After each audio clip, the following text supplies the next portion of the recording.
Hello guys, आपका स्वागत है फिर से हमारी बिल्कुल ब्रांड न्यू वीडियो में।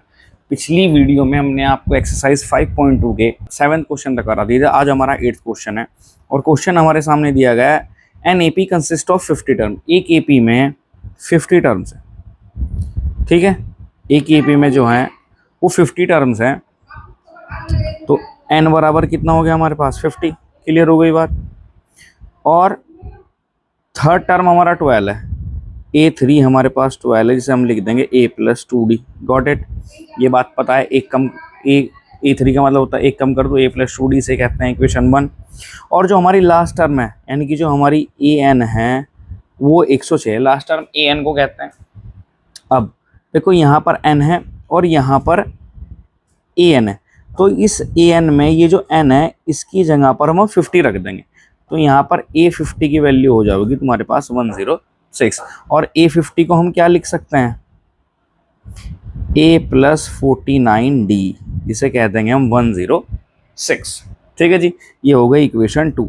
अब हमें क्या करना है, इक्वेशन 1 और इक्वेशन 2 को सॉल्व करेंगे। क्यों करेंगे, अब मेन मुद्दा यह है कि हम क्यों करेंगे। देखो हमें क्वेश्चन में वैल्यू निकालनी है 29 टर्म की, यहाँ पर दी गई 29 की निकालनी है। और A29 होता है, 29 टर्म होती है A29, और A29 की वैल्यू होती है A+28D। देखो यहाँ पर A29 की जो वैल्यू होती है वो होती है A+28D। तो मुझे एक तो A चाहिए और एक मुझे क्या चाहिए, D। अगर मेरे पास A और D निकल गया तो मैं सवाल को यहीं बैठा बैठा सॉल्व कर दूंगा। ठीक है, समझ गए बात आप। हमें A29 क्यों, ये A और D क्यों चाहिए, क्योंकि हमें A29 टर्म निकालनी है जिसमें हमें A और D की जरूरत पड़ेगी। तो चलिए अब शुरू करते हैं। अब हमारे पास A और D, A1 और 2 दो इक्वेशन हो गई। अब हम इन्हें सॉल्व करना शुरू करते हैं। फ्रॉम इक्वेशन 1 एंड 2 हमने बड़े वाली इक्वेशन जो है वो पहले रखी है और छोटे वाली उसके नीचे रखी है। अब जब हमने लाइन खींची, प्लस की जगह माइनस, प्लस की जगह माइनस, प्लस की जगह माइनस, एलिमिनेशन मेथड हमने यूज़ करा, ये कट गया। 49 में से 2D जाके आ गया 47D, और 106 में से 12 जाने पर आ गए 94, जिसे हमने काट दिया। D की वैल्यू हमारे पास आ चुकी है 2। तो अब हम क्या करते हैं, पुट करते हैं, put the value of D in equation. अब हम D की वैल्यू देखो कहीं भी डाल सकते हैं। हम चाहे तो D की वैल्यू इस वाली इक्वेशन में डाल लें या फिर हम इक्वेशन में डाल लें, किसी में भी डाल लो, हमें तो A की वैल्यू चाहिए। चलो जी, हमने क्या किया, put the value of D in equation 1 में रख दिया हमने। A+2D बराबर है 12। A2D की वैल्यू है मेरे पास 2, तो ये हो गया 2 2 जा 4 बराबर 12। 12 में से 4 गए तो A की वैल्यू आ गई मेरे पास 8। अब ध्यान से देखिए हमारे पास कितनी सारी वैल्यू निकल चुकी है। हमारे पास A भी आ चुका है, हमारे पास D भी आ चुका है, और वैल्यू हमें किस चीज़ की निकालनी थी, A29 की। तो फाइनली हम ये दोनों वैल्यू पुट करते हैं A29 में। तो भाई जो A29 है वो था A+28D। हमें A की जगह क्या रख देना है, 8, 28, और D की वैल्यू निकालनी है हमें 2। तो 28 की मल्टीप्लाई 2 से होने पर 56 हो गया, और जोड़ने पर आ गया कितनी क्या आ गया, 64। तो हमारे पास जो A29 की वैल्यू आई है वो आई है 64। ठीक है, अगले क्वेश्चन पर आते हैं। If the third and the ninth term, देखो तो हमारे पास थर्ड टर्म क्या दे रखी है हमें 4, नाइन्थ टर्म क्या दे रखी है हमें -8। थर्ड टर्म क्या दे रखी है 4, नाइन्थ टर्म क्या दे रखी है -8, और उसने हमसे पूछा है which term of the AP is 0, कौन सी टर्म 0 होगी। तो देखो जब भी कौन सी वैल्यू पूछते हैं, कौन सी, तो इसका मतलब होता है विच। यहाँ पे जब भी कौन सी विच टर्म पूछा गया तो इसका मतलब वो तुमसे क्या निकलवाने को पूछ रहे हैं, एन। वो चाहते हैं कि बताओ एन की वैल्यू क्या होगी। चलिए पहले तो अगर मैं एन की वैल्यू निकालूंगा तो भाई सिंपल सी बात है, मुझे ये वाला फॉर्मूला लगाना पड़ेगा। ठीक है, इस फॉर्मूले को लगाने के लिए मुझे एक तो ए की वैल्यू चाहिए और एक मुझे डी की वैल्यू चाहिए, जो मैं कहाँ से निकाल लूँगा, यहाँ से, क्योंकि थर्ड टर्म 4 दे रखी है। तो हम यहाँ लिख देंगे A3 बराबर है 4, और A3 को लिख देंगे A+2D = 4। इक्वेशन क्या हो गई 1। और नाइन्थ टर्म में -8 दिए रखी है, तो हम यहाँ लिख देंगे A9 बराबर -8, और A9 को लिख देंगे A+8D बराबर -8। इक्वेशन हो गई 2। दोनों इक्वेशन को सॉल्व करने पे हमें ए और डी की वैल्यू मिलेगी। चाहिए सॉल्व करते हैं। From equation 1 and 2, from equation 1 and 2 क्या करेंगे अब हम यहाँ पर,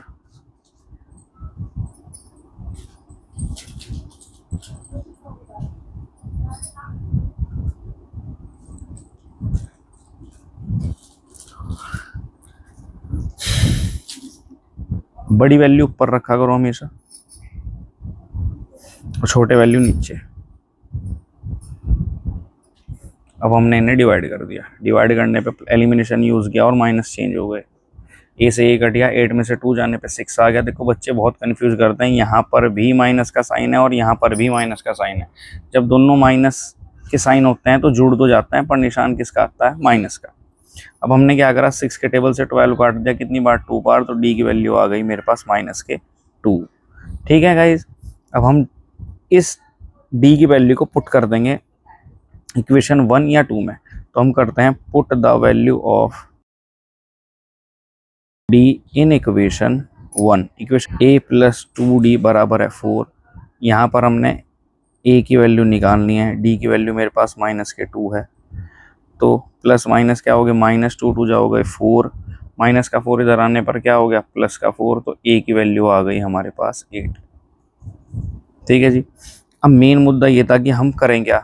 मैंने अभी आपको बताया था, जब भी आपसे विश टर्म पूछी जाती है तो विश टर्म का मतलब है हमसे n पूछ रहे हैं, तो अगर हम यहाँ पर फॉर्मूला रखते हैं अपना an वाला, जो होता है an बराबर a plus n minus 1 into D, wish term is 0। तो विश टर्म का मतलब अगर हमारे पास a की वैल्यू 8 है, n हमें निकालना है और d की वैल्यू हमारे पास माइनस के 2 है, कौन सी टर्म 0 होगी, तो कौन सी का मतलब an क्या होगा यहाँ पर 0, और ये 0 इसके कौन से नंबर पर आएगा, 1 2 3 4, यही हमें बताना है। तो चलिए हम n की वैल्यू निकालते हैं। 0 प्लस का 8 इधर आ गया, माइनस का 8 हो गया, n माइनस 1 ये हो गया माइनस के 2, माइनस का 2, 0 में से 8 जाने पे माइनस का 8 आया, क्योंकि ये मल्टीप्लाई में था, ये कहाँ चला गया, अपॉन में, n माइनस 1, माइनस से माइनस कैंसिल हो गया, 2 से 8 काटने पर 4 आ गया। अब यहाँ पर बचता है 4 और n माइनस 1, माइनस का 1 इधर आने पर क्या हो गया, प्लस का 1, तो n की वैल्यू क्या आ गई, 5। कौन सी टर्म 0 होगी, n equal to 5, fifth term इस AP की क्या होगी, 0। ठीक है, चलिए चलते हैं अगले सवाल पे। क्वेश्चन नंबर 10 में हमें कॉमन डिफरेंस निकालना है। कॉमन डिफरेंस का मतलब होता है d, हमें d निकालना है। ठीक है जी, d निकालने के लिए हमें क्या दिया हुआ है, सवाल में कहा है कि जो 17 टर्म है, देखो अब अगर हम यहाँ से सॉल्यूशन शुरू करें तो जो 17 टर्म है वो क्या है, A17। ठीक है जी, जो 17 टर्म है इज एक्सीड, एक्सीड का मतलब होता है ज्यादा, ज्यादा है किससे, 10th टर्म से, कितनी ज्यादा, 7। तो देखो जो 17 टर्म है 10 टर्म से कितनी ज्यादा है, 7। क्लियर हुई बात। जो हमारी 17 टर्म है वो 10th टर्म से कितनी ज़्यादा है, 17। तो अब हम इसे कैसे सॉल्व करेंगे, अगर हमें d निकालना है तो हमने A17 को लिख दिया a प्लस 16d। क्लियर हुई बात। A10 को लिख दिया a plus 9d plus 7, a से a कैंसिल हो गया। क्लियर बात। d वाला d की तरफ लेके चले जाओ, माइनस के 9d हो गया, 16 में से 9d गए, कितने हो गए, 7d। देखो कुछ बच्चे क्या करते हैं 9d में 7d जोड़ देते हैं, तो भाई देखो मेरी बात सुनो, इसके पीछे d है, इसके पीछे d कहाँ है, दो अलग अलग परिवारों का मेल कैसे करा सकते हो भाई साहब, इसके पीछे d है, अल्फाबेट है, इसके पीछे नहीं है, तो ये नहीं जुड़ने के। एक खानदान में से जुड़ेगा और घटेगा, तो 16d में से 9d जाके, यानी कि 16d में से 9d जाके कितने बच गए, 7। अब घट सकता है, नंबर और अल्फाबेट वाले का कोई मेल नहीं होता, तो 7 से 7 कितनी बार घट गया, 1 बार, और d की वैल्यू क्या आ गई तुम्हारे पास, 1। और यही हमें निकालना था, फाइंड द कॉमन डिफरेंस, और कॉमन डिफरेंस हमारे पास निकल कर का क्या आ गया, 1। तो d की वैल्यू क्या हो गई, 1। सवाल खत्म। ठीक है, गॉट इट, समझ में आया। चलते हैं, चलिए चलते हैं अगले क्वेश्चन पे। Which term of the AP, अब देखो ये ध्यान से समझना, अच्छा और इंपॉर्टेंट क्वेश्चन है। इस AP का which term of the AP will be 132 मोर, मोर का मतलब ज्यादा, किससे, 54 से। अगर मैं 54 वाली टर्म में 132 जोड़ देता हूं तो ये जो एपी है, ये जो 54 जो टर्म है उसमें 132 जोड़ने पर वो कौन से नंबर पे आएगी। अभी तो भाई 54 में अगर हम 132 जोड़ते हैं तो वैल्यू चेंज होगी, तो इसका मतलब वो 54 पे तो नहीं रहेगी, या तो वो 65 पे आवे, 66 पे आवे, 78 पे आवे, 79 पे आवे, किसी पे भी आवे, वही वैल्यू हमें निकालनी है कि वो कितने नंबर पर आएगी। ठीक है, तो चलिए अब हम निकालना शुरू करते हैं। हमें निकालनी है सबसे पहले 54 टर्म, तो सबसे पहले हम वही निकालते हैं। सॉल्यूशन में स्टार्ट करते हैं। 54 ए 54 बराबर होता है ए प्लस 53 डी, होता है भाई। चलिए ए की वैल्यू क्या आई, ये रही 3, 53 आई, और डी क्या होता है, डी होता है A2 माइनस A1। A2 कौन है यहाँ पे, 15 में से 3 गए, कितना आ गए 12, तो यहाँ पर डी की वैल्यू मेरे पास है 12। 3 प्लस, अब 12 की मल्टीप्लाई इसमें करोगे तो आप आओगे 636, 3 और 636 जोड़ने पर हो जाएंगे, 3 में 636 जोड़ने पर हो जाते हैं 639। ठीक है जी, यहाँ पर पहुंच गए। अब उसने सवाल में क्या कहा, अकॉर्डिंग टू द क्वेश्चन, सवाल वाले ने कहा इसमें 132 जोड़ दो भाई, तो मैंने इसमें 132 जोड़ दिया। 132 जोड़ने पर आ गया 771। तो अब ये नई वैल्यू बन गई तुम्हारी किसकी, an की। an की क्यों बनी, क्योंकि हमें n निकालना है ना। तो अब हम क्या करते हैं, हम लगाते हैं यहाँ पर an का फॉर्मूला। an बराबर होता है a plus n minus one into d. an की वैल्यू है मेरे पे 771, a की वैल्यू है मेरे पास 3, n मुझे निकालना है, और d की वैल्यू है मेरे पास 12। क्लियर हुई बात। चलो जी, प्लस का 3 इधर आगे क्या हो गया, माइनस का n माइनस वन इंटू 12, ये जाने पर बचे 768 बराबर n माइनस वन इंटू 12। चलिए जी, अब हम क्या करते हैं, 768 के अपॉन में डाल देते हैं 12, और आ गया n माइनस वन। 12 के टेबल से काट दो, 12 6 जा होते हैं 72, बच गए हमारे पास 4 और 8 हो गए 48, 12 4 जा 68, तो काट कर वैल्यू कितनी आ गई 64 आ गया हमारे पास n माइनस वन, प्लस का 1 इधर लेके जाओ तो क्या हो गया प्लस का, यानी कि n बराबर हो जाता है 65। तो वो टर्म जिसमें 54 वाली टर्म में 132 जोड़ने पर जो आया था, तो वो कितने नंबर पर आई है, हमारी 65। क्वेश्चन हो चुका है कंप्लीट। चलिए चलते हैं अगले क्वेश्चन की तरफ। चलिए अगला क्वेश्चन इंपॉर्टेंट क्वेश्चन है। सवाल में कहा गया आपके पास दो AP have the same common difference, जिनका कॉमन डिफरेंस सेम है। तो सपोज करता हूँ मैं एक एपी मानता हूँ AN और सेकंड एपी मानता हूँ मैं कैपिटल AN। ठीक है, दो अलग अलग एपी हो गई। ठीक है, चलो इनका कॉमन डिफरेंस सेम है, यानी कि इसका कॉमन डिफरेंस भी डी होगा और इसका कॉमन डिफरेंस भी डी होगा। अलग अलग नहीं हो सकता, ऐसा नहीं कि इसका स्मॉल डी हो और इसका कैपिटल डी हो, मतलब दोनों के कॉमन डिफरेंस की वैल्यू सेम है। The difference between their 100th term is 100। अगर मैं उनके 100 टर्म का डिफरेंस करूं तो वो 100 ही आ रहा है। तो आप ये बताओ कि अगर मैं 1000 टर्म का डिफरेंस करूंगा तो वो क्या आएगा। चलिए सबसे पहले सपोज करो कि ये जो एपी है इसकी वैल्यू है a plus n minus one into d, और इसकी जो वैल्यू है वो है capital A plus capital N minus one into d, क्या है दोनों में सेम। ठीक है, यहाँ पर इसका n भी हमें कैपिटल ही मानना पड़ेगा। चलिए, तो हमें सवाल में कहा गया कि A100 माइनस कैपिटल A100 क्या है, 100 है। इस सवाल वाले ने कहा यही तो गिवन दिया है उसने कि जो 100th टर्म है उसका जो डिफरेंस है, यानी कि अगर हम दोनों को घटाते हैं तो कितना आता है, 100 आता है। चलिए इसकी वैल्यू रखिए, ए 100 को क्या कहते हैं, a plus 99 D, D same है, माइनस का साइन लगाते हैं, और इसकी वैल्यू क्या होगी कैपिटल A माइनस 99 डी, इसका भी कॉमन है, और हमें क्या दे रखा है 100। क्लियर बात। चलिए अब हम क्या करते हैं, माइनस की मल्टीप्लाई अंदर करते हैं, माइनस माइनस क्या हो गया प्लस, इक्वल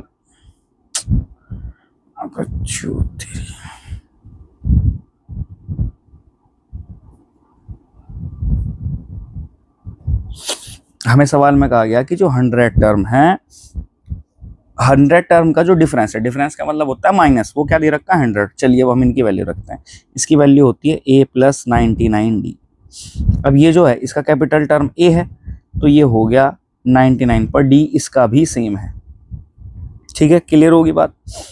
दो अलग अलग एपी इसी वजह से माननी है क्योंकि दोनों अलग अलग एपी हैं, पर उनका डी सेम है। एन एक का स्मॉल है, एक का कैपिटल है, एक का स्मॉल है और एक का कैपिटल है। यहाँ पर भी ए अलग अलग होंगे और एन भी अलग अलग होगा।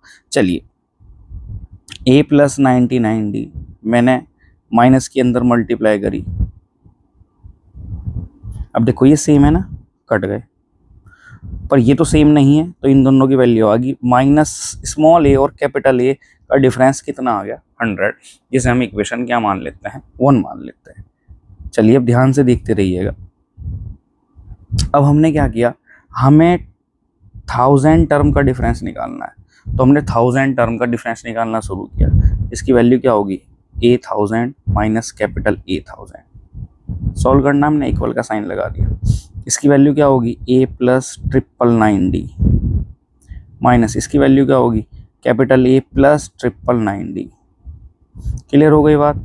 ए प्लस 999d माइनस के ए माइनस प्लस माइनस 999d बिल्कुल ही सेम है, कट गए। क्या बच गई वैल्यू ए माइनस ए, और ए माइनस ए की वैल्यू देखो क्या थी 100, तो ये भी कितनी आ गई 100। तो अगर हम कहें कि कैपिटल स्मॉल ए 1000 में से अगर हम स्मॉल 1000 टर्म का डिफरेंस करते हैं तो वो भी क्या आता है 100। ठीक है जी, होप करता हूँ आपको वीडियो समझ में आई हो, होप करता हूँ आपको सवाल समझ में आया हो। चलिए चलते हैं अगले वाले क्वेश्चन पर। देखिए अगला क्वेश्चन बहुत ही ज़्यादा आसान क्वेश्चनों में से एक है, बहुत ईजी। सॉल्व करके नहीं दिखाऊंगा, बस वैल्यू दिखाऊंगा। पहले सवाल समझो क्या है। हमें कहा गया how many 3 digit number are divisible by 7। कितने कहा उसने हमें 3 डिजिट के नंबर का, और किससे डिवाइड होने चाहिए 7 से। तो देखो समझा दूं जिसके नहीं समझ में आया। देखो जैसे 72 हो गया, 64 हो गया, 89 होगा, ये सब 2 डिजिट के नंबर है। एक और एक 2, एक और एक 2, एक और एक 2। 3 डिजिट के नंबर कैसे होते हैं, 3 डिजिट का सबसे पहला नंबर होता है 100, 1 2 3, 1 2 3। तो क्या जो 3 डिजिट के नंबर शुरू हैं वो 100 से शुरू हैं, तो वो हमें कहना चाह रहा है कि 3 डिजिट के कितने नंबर 7 से डिविजिबल हैं, कट जाएंगे। तो देखो 100 काट के देख लो भाई आप 7 के टेबल से। 7 1 जा 7, कितने बच गए 3, 7 4 जा 28, कितना बच गया 2। तो रिमाइंडर आ गया नहीं, तो उसका मतलब कट तो नहीं रहा है भाई। तो बचे कितने नंबर 5 नंबर बचे। इस 100 में वो 5 नंबर जोड़ दो, तो सबसे पहला नंबर जो 7 के टेबल से कटता है वो होता है 105, जो 7 के टेबल से कटेगा। उसके बाद कौन कटेगा, इसमें 7 ऐड कर दो। 7 ऐड करने पे कौन सा हो जाएगा 112, इसमें 7 ऐड कर दो, कितना हो जाएगा 119। अब बात आती है, बहुत दूर तक जाएंगे नहीं, तो 3 डिजिट का सबसे लास्ट नंबर होता है 999, क्या 999। तो क्या ये 7 के टेबल से कटता है, तो भाई काट कर देखो। 7 1 जा 7, 2 बच गए, 7 4 जा 28, 1 और 7 2 जा 14, और कितना रिमाइंडर बच गया 5। देखो अगर बाद वाला नंबर होता है तो घटते हैं, शुरू वाला नंबर होता है तो जुड़ता है। जैसे यहाँ 5 जुड़ा था, तो ये जो 5 नंबर बचा है ये 999 में से घटेगा, तो कितने नंबर बच जाएंगे 994। तो इस तरीके से जो हमारी एपी बनेगी वो क्या बनेगी, एपी जो हमारी बनेगी वो क्या बनेगी कि एपी हमारी एपी क्या होगी, सबसे पहला नंबर 105 था जो 3 डिजिट का कटा था 7 के टेबल से, उसके बाद 112, उसके बाद 119, और डैश डैश करते हुए सबसे लास्ट नंबर था हमारे पास 994। ठीक है, हमें बताना है इसमें कितने, हाउ मैनी 3 डिजिट नंबर, कितने नंबर हैं, तो हमें क्या वैल्यू निकालनी है एन की। ए हमारे पास क्या है 105, डी बार बार निकालने की जरूरत नहीं है, कितने नंबर जुड़ रहे हैं इसमें 7, और ए एन की वैल्यू क्या है हमारे पास 994। तो ये क्वेश्चन मैं आपके लिए छोड़ के जाता हूँ, हमें एन की वैल्यू निकालनी है। सब हमारे पास है, ए एन की वैल्यू 994 है, ए की वैल्यू 105 है, n-1 और d की वैल्यू हमारे पास 7 है। होप करता हूँ आप इस सवाल को सोल्व कर लेंगे। ठीक है, तो चलिए अब चलते हैं अगले सवाल पर। अगला क्वेश्चन सेम 13 तरीके का क्वेश्चन है। How many multiple of 4 lie between 10 and 250? कितने नंबर जो 4 के टेबल में आते हैं 10 और 250 के बीच में आते हैं? तो देखो 10 के बाद सबसे पहला नंबर जो 4 के टेबल में आता है वो कौन सा होता है? एपी बनानी है हमें, 12 होता है। उसके बाद कौन आता है? 16। उसके बाद कौन आता है? 20। और ऐसे करते करते क्या 250 भी 4 के टेबल में आता है? तो काट के देख लो भाई, 4 6 जा 24, 4 2 जा 8, कितने बच गए? 2। मैंने अभी भी बताया था जब बाद का नंबर आता है तो वो 2 माइनस कर देते हैं। तो 250 में से जब आप 2 माइनस कर दोगे तो लास्ट का नंबर कौन आ जाएगा? 248। और इसमें भी जब एक एपी पूरी तैयार है आपके सामने और लास्ट का नंबर 248 है जो एन होता है, शुरू का नंबर ए है, डी हमारे पास क्या है? जब 4 के नंबर का मल्टीपल पूछ रहे हैं तो क्या है? 4। बचा कौन? एन। ए एन का फॉर्मूला लगाओ और एन निकाल दो। ठीक है, बस बिना देर करे आंसर निकाल देना। चलिए चलते हैं अगले क्वेश्चन।